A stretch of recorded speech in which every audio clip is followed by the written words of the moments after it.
Otep à tous. Bien-aimés frères et sœurs, le Congo démocratique a rétabli la peine de mort.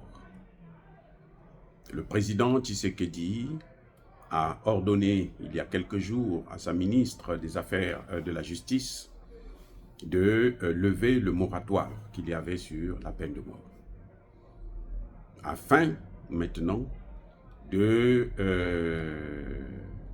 juger et condamner à la peine capitale tous ces militaires traîtres, tous ces hommes politiques qui passent leur temps à trahir, à vendre le Congo au Rwanda. On a constaté depuis un certain temps qu'en fin de compte, les Rwandais ne combattent pas. Les Rwandais occupent des villes, ils rentrent comme dans des villes congolaises, comme le couteau dans du beurre,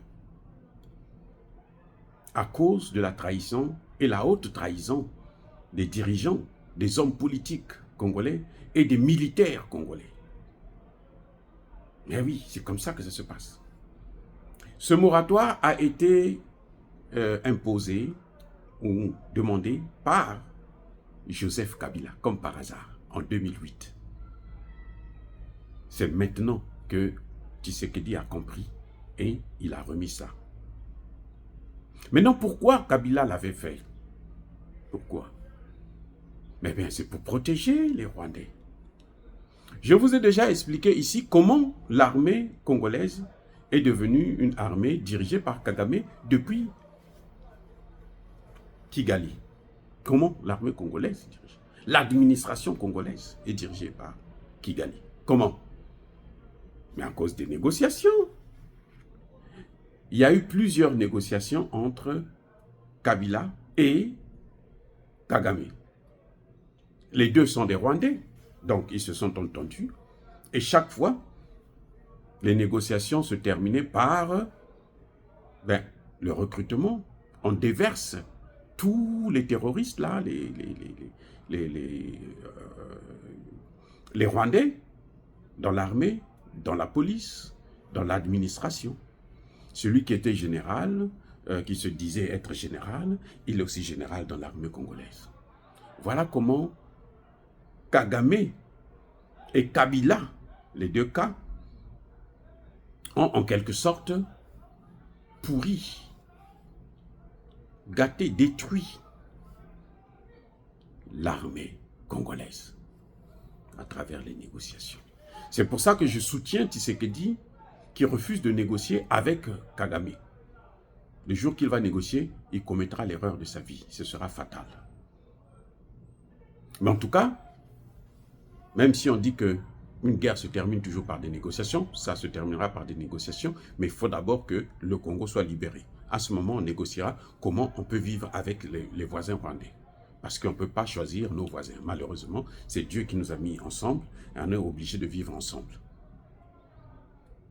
Vous voyez?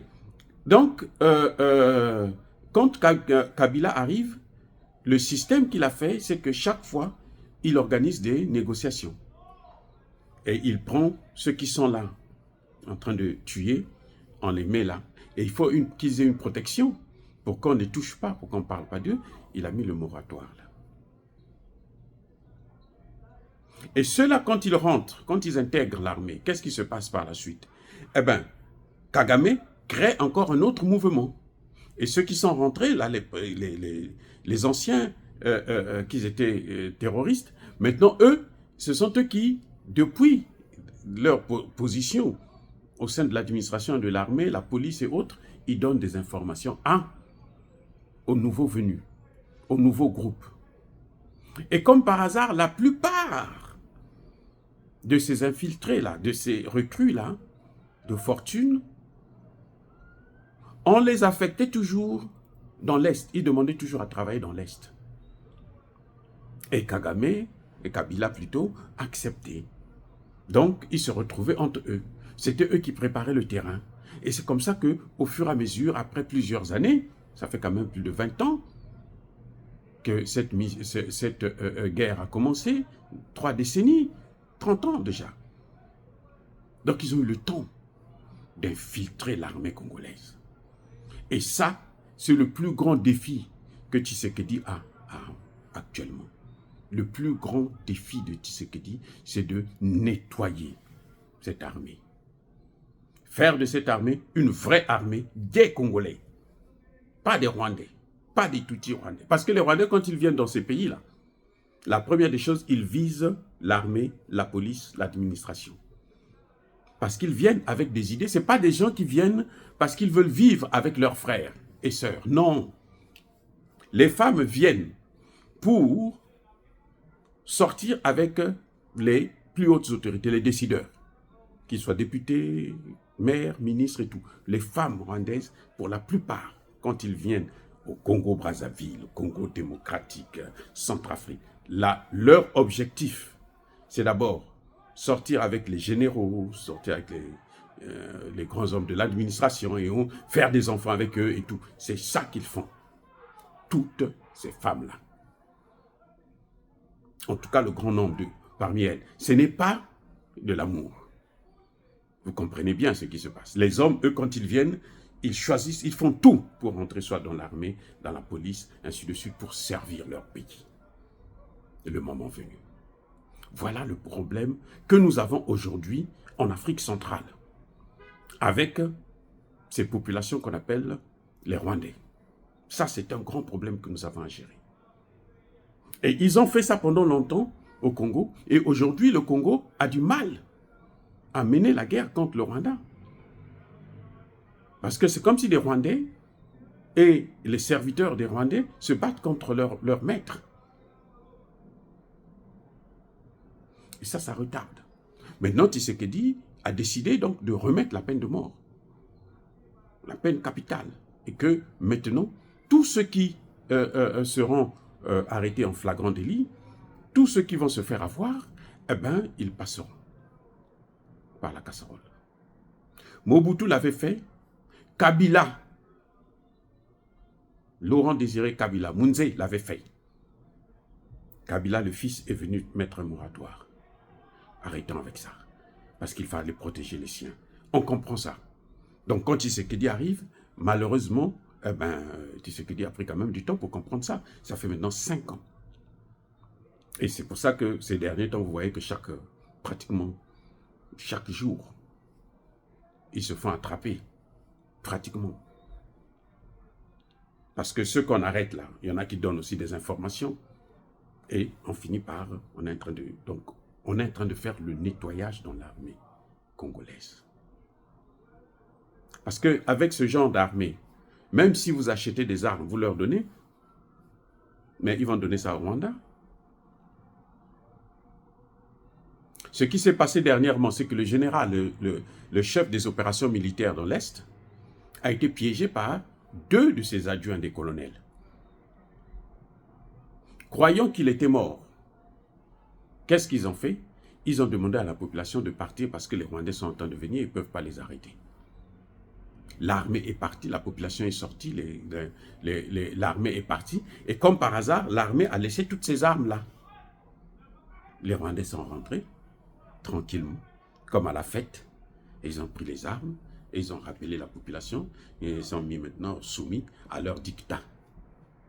Ils n'ont pas fait la guerre du tout, même pas une seule cartouche.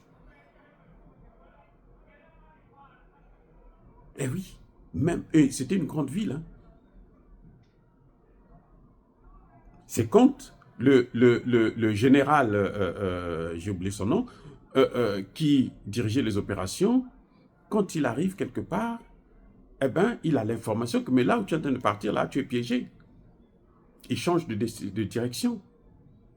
Grâce au Wazalendo surtout, il change de direction et puis il va ailleurs. Et c'est après maintenant, quand il revient, c'est là qu'il va comprendre que non, mais la ville est occupée.